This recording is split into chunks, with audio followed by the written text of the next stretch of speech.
Hello बच्चों, कैसे हैं आप। बच्चों, आज हम पढ़ेंगे क्लास 9th सामाजिक अध्ययन के अंतर्गत अर्थशास्त्र विषय का पहला अध्याय पालम गांव की कहानी। हम आपको बताएंगे बच्चों इस पाठ से संबंधित प्रश्नों के उत्तर। तो चलिए शुरू करते हैं। सबसे पहला प्रश्न है यहाँ पर आपका, भारत की जनगणना के दौरान 10 वर्ष में एक बार प्रत्येक गांव का सर्वेक्षण किया जाता है। पालमपुर से संबंधित सूचनाओं के आधार पर निम्न तालिका को भरिए। और यहाँ पर आप देख सकते हैं, क है आपके लिए अवस्थित क्षेत्र, ख है गांव का कुल क्षेत्र और ग है भूमि का उपयोग हेक्टेयर में।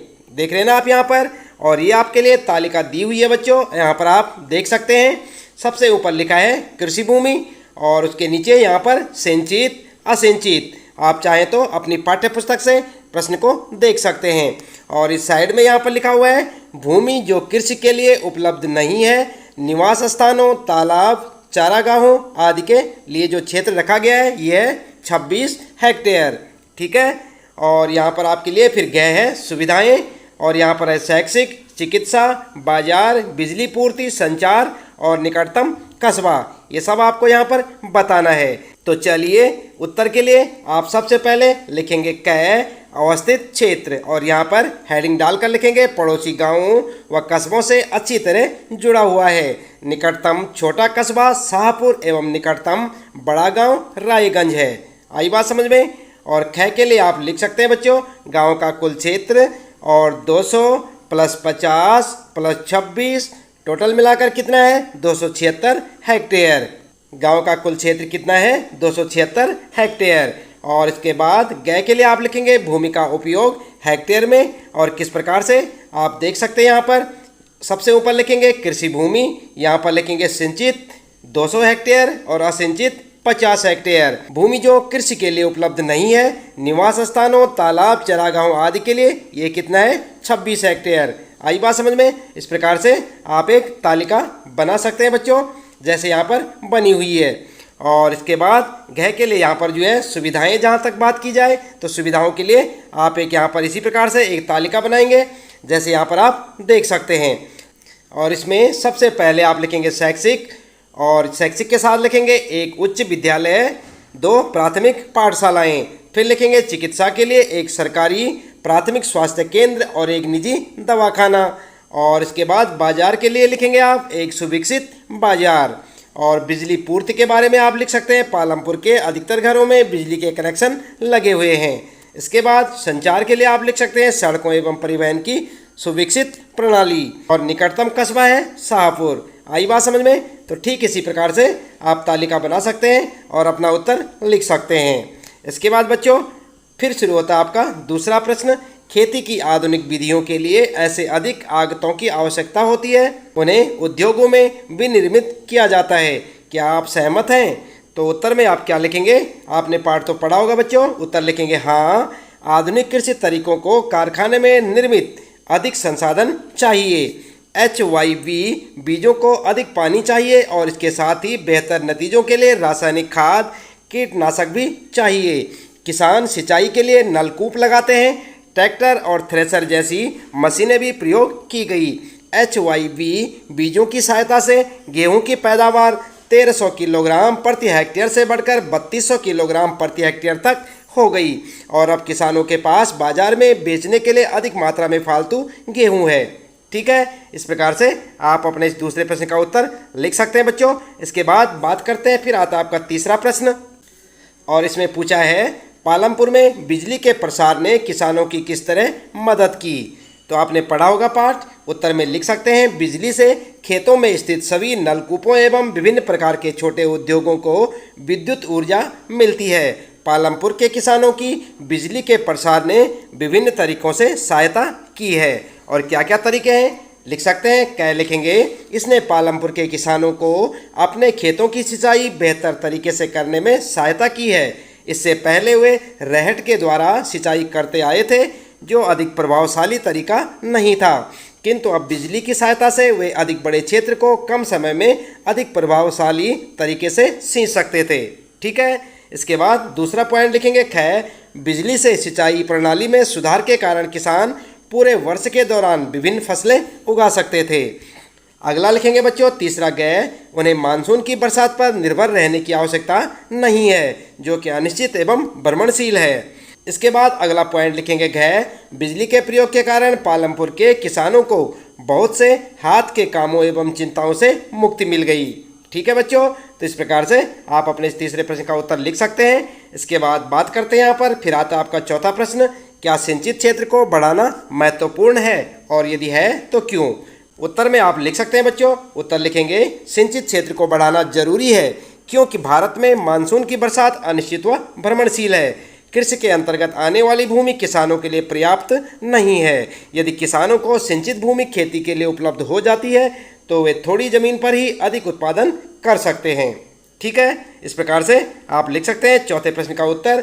फिर बात करते हैं पांचवा प्रश्न है, पालमपुर के 450 परिवारों में भूमि के वितरण की एक सारणी बनाइए। तो यहाँ पर बात की गई है पालमपुर के 450 परिवारों की और इनकी किस प्रकार से आप एक सारणी बना सकते हैं। आइए उत्तर में आप ठीक इस प्रकार से एक टेबल बना लें बच्चों और एक साइड में यहाँ पर लिख दें भूमिहीन परिवार और भूमिहीन परिवार के साथ यहाँ पर लिखेंगे 150 दलित। ठीक है, और इसके बाद फिर लिखेंगे 2 हेक्टेयर से कम भूमि वाले परिवार।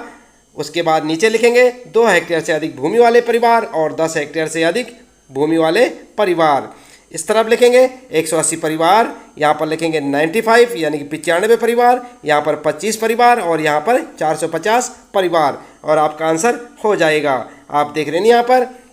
इसके बाद बच्चों बात करते हैं, अगला प्रश्न है फिर आपका छठा प्रश्न है, पालमपुर में खेतिहर श्रमिकों की मजदूरी न्यूनतम मजदूरी से कम क्यों है? जानते हैं आप क्यों है? उत्तर में आप लिखेंगे पालमपुर में खेतिहर मजदूरों में काम के लिए परस्पर प्रतिस्पर्धा है, इसलिए लोग कम दरों पर मजदूरी के लिए तैयार हो जाते हैं। ठीक है, इसके बाद फिर आता है आपका सातवां प्रश्न, अपने क्षेत्र में 2 श्रमिकों से बात कीजिए।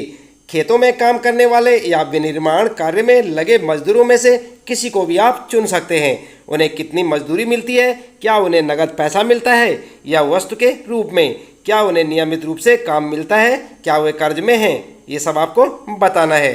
तो आप चाहें तो अपने क्षेत्र के किन्हीं 2 मजदूरों से बात कर सकते हैं और चाहे यहाँ से देखकर इस प्रकार आप अपना उत्तर लिख सकते हैं।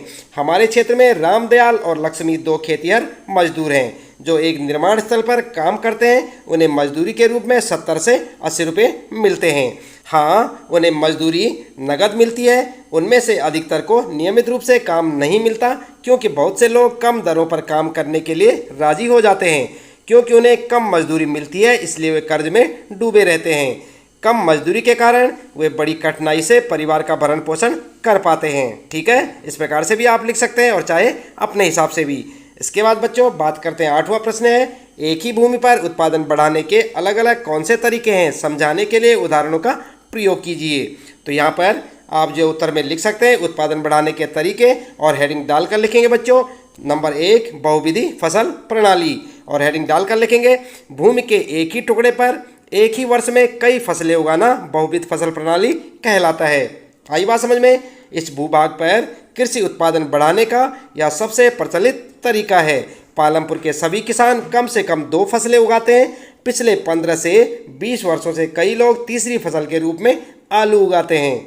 ठीक है बच्चों, इसके बाद दूसरा लिखेंगे आधुनिक कृषि तरीकों के प्रयोग और फिर हेडिंग डालकर लिखेंगे पंजाब, हरियाणा एवं पश्चिम उत्तर प्रदेश के किसान आधुनिक कृषि तरीकों को अपनाने वाले भारत के पहले किसान थे। इन क्षेत्रों के किसानों ने सिंचाई के लिए नलकूपों, HYV बीज, रासायनिक खादों एवं कीटनाशकों का प्रयोग किया। ट्रैक्टर एवं थ्रेसर का भी प्रयोग किया गया जिससे जुताई एवं फसल की कटाई आसान हो गई। उन्हें अपने प्रयासों में सफलता मिली और उन्हें गेहूं की अधिक पैदावार के रूप में इसका प्रतिफल मिला। HYV बीजों की सहायता से पैदावार 1300 किलोग्राम प्रति हेक्टेयर से बढ़कर 3200 किलोग्राम प्रति हेक्टेयर तक हो गई और अब किसानों के पास बहुत सा अधिशेष गेहूं बाजार में बेचने के लिए होता है। ठीक है बच्चों, तो इस प्रकार से आप अपने इस प्रश्न का उत्तर लिख सकते हैं। 8वां प्रश्न था ये आपका। इसके बाद फिर बात करते हैं 9वां प्रश्न आता है, 1 हेक्टेयर भूमि के मालिक किसान के कार्य का ब्यौरा दीजिए। ठीक है, उत्तर में क्या लिखेंगे आप? उत्तर में लिख सकते हैं भूमि को मापने की मानक इकाई हेक्टेयर है। 1 हेक्टेयर यानी 100 मीटर की भुजा वाले वर्गाकार भूमि के टुकड़े के क्षेत्रफल के बराबर होता है। एक किसान जो 1 हेक्टेयर भूमि पर काम करता है उसे कई समस्याओं का सामना करना पड़ता है।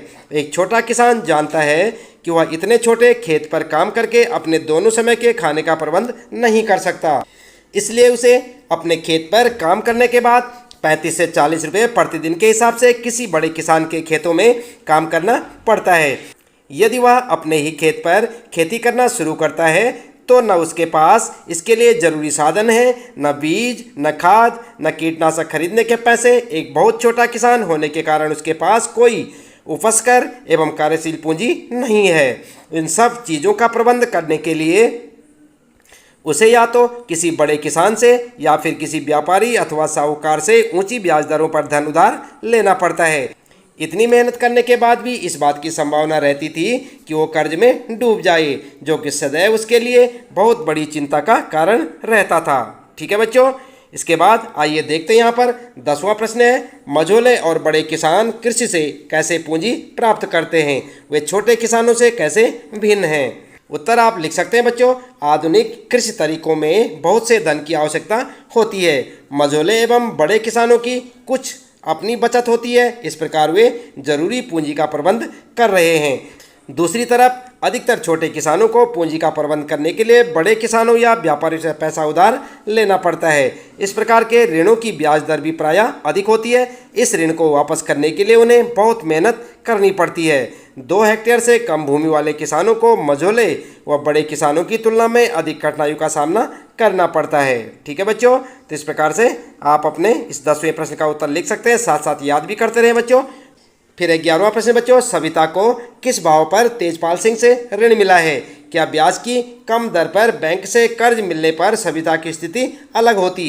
आप ध्यान दें बच्चों, यहाँ पर लिखेंगे किस भाव। ठीक है, किस भाव पर तेजपाल सिंह से ऋण मिला है। उत्तर आप लिख सकते हैं, तेजपाल सिंह ने सविता को 24% की ब्याज दर पर 4 महीने के लिए पैसा देना स्वीकार किया, जो कि बहुत अधिक ब्याज दर है। सविता एक कृषि मजदूर के रूप में कटाई के समय 35 रुपये प्रतिदिन की दर पर उसके खेतों में काम करने को भी सहमत होती है।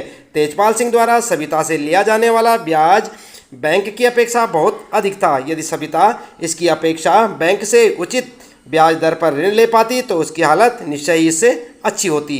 ठीक है बच्चों, इस प्रकार से आप अपने इस 11वें प्रश्न का उत्तर लिख सकते हैं। 12वां प्रश्न है बच्चों, अपने क्षेत्र के कुछ पुराने निवासियों से बात कीजिए और पिछले 30 वर्षों में सिंचाई और उत्पाद के तरीकों में हुए परिवर्तनों पर एक संक्षिप्त रिपोर्ट लिखिए। तो यहाँ पर आप अपना उत्तर लिख सकते हैं बच्चों। शॉर्ट रूप में आपको लिखना है, उत्तर लिखेंगे, पुराने निवासियों से बात करने पर पिछले 30 सालों में सिंचाई और उत्पादन के तरीकों में हुए परिवर्तन से मुझे पता चला कि 30 वर्ष पहले खेती के पुराने तरीके प्रयोग किए जाते थे। किसान अपने खेतों को बैलों की सहायता से जोतते थे। सिंचाई की बहुत अधिक सुविधाएं नहीं थी। ये मानसून की बरसातों पर निर्भर रहते थे, जो कि बहुत अनियमित होती थी।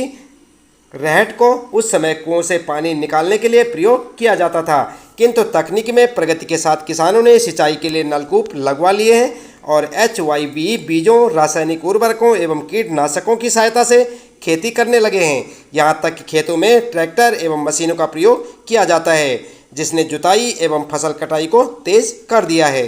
ठीक है, तो इस प्रकार से आप अपने इस प्रश्न का उत्तर लिखेंगे बच्चों, याद भी करते रहे साथ साथ। इसके बाद फिर आता आपका 13वां प्रश्न, यहाँ पर आपके क्षेत्र में कौन से गैर कृषि उत्पादन कार्य हो रहे हैं, इनकी एक संक्षिप्त सूची बनाइए। उत्तर में आप लिख सकते हैं बच्चों, डेयरी, विनिर्माण, दुकानदारी, परिवहन, मुर्गी पालन, दर्जी, बढ़ई आदि गैर कृषि उत्पादन कार्य हमारे क्षेत्र में किए जाते हैं। फिर आता है आपका 14वां प्रश्न, गाँव में और अधिक कृषि कार्य प्रारंभ करने के लिए क्या किया जा सकता है। उत्तर में आप लिख सकते हैं, हमारे गांव में लगभग 75% लोग कृषि पर निर्भर हैं, जिनमें किसान और खेतिहर मजदूर दोनों शामिल हैं, किंतु उनकी आर्थिक दशा शोचनीय है। उनकी जनसंख्या दिन पर दिन बढ़ती जा रही है, जबकि भूमि स्थिर है और कृषि क्रियाओं में और अधिक मजदूरों को काम मिल पाने की संभावना बहुत कम है। इसलिए गैर कृषि कार्यों में वृद्धि करना बहुत जरूरी हो गया है, ताकि कुछ खेतिहर मजदूरों को उनमें काम मिल सके, जैसे कि डेयरी विनिर्माण, दुकानदारी, परिवहन, मुर्गी पालन, दर्जी, शैक्षिक कार्य आदि गैर कृषि क्रियाएं। यहाँ तक कि किसान भी इस प्रकार के कामों में शामिल हो सकते हैं, जब उनके पास खेतों में कुछ अधिक काम नहीं होता हो और वे बेरोजगार हों या उनकी आर्थिक स्थिति में सुधार करने में सहायक सिद्ध होगा। ठीक है बच्चों, तो इस प्रकार से आप अपने इस प्रश्न का उत्तर लिख सकते हैं। इसके साथ ही इस पाठ से संबंधित प्रश्नों के उत्तर यहाँ पर समाप्त होते हैं। उम्मीद है कि आपको अच्छे से समझ आए होंगे। आप इन्हें अच्छे से अपनी नोटबुक में नोट करें और अच्छे से याद करें और इसी प्रकार लगातार जुड़े रहें हमारे साथ। यदि आप चैनल में पहली बार आए हैं तो चैनल को सब्सक्राइब अवश्य कर दें, बेल आइकन भी दबा दें बच्चों, ताकि आपको आने वाली प्रत्येक पाठ की वीडियो की नोटिफिकेशन मिलती रहे। मिलते हैं फिर अगली वीडियो में नए पाठ के कुछ नए प्रश्न उत्तरों के साथ।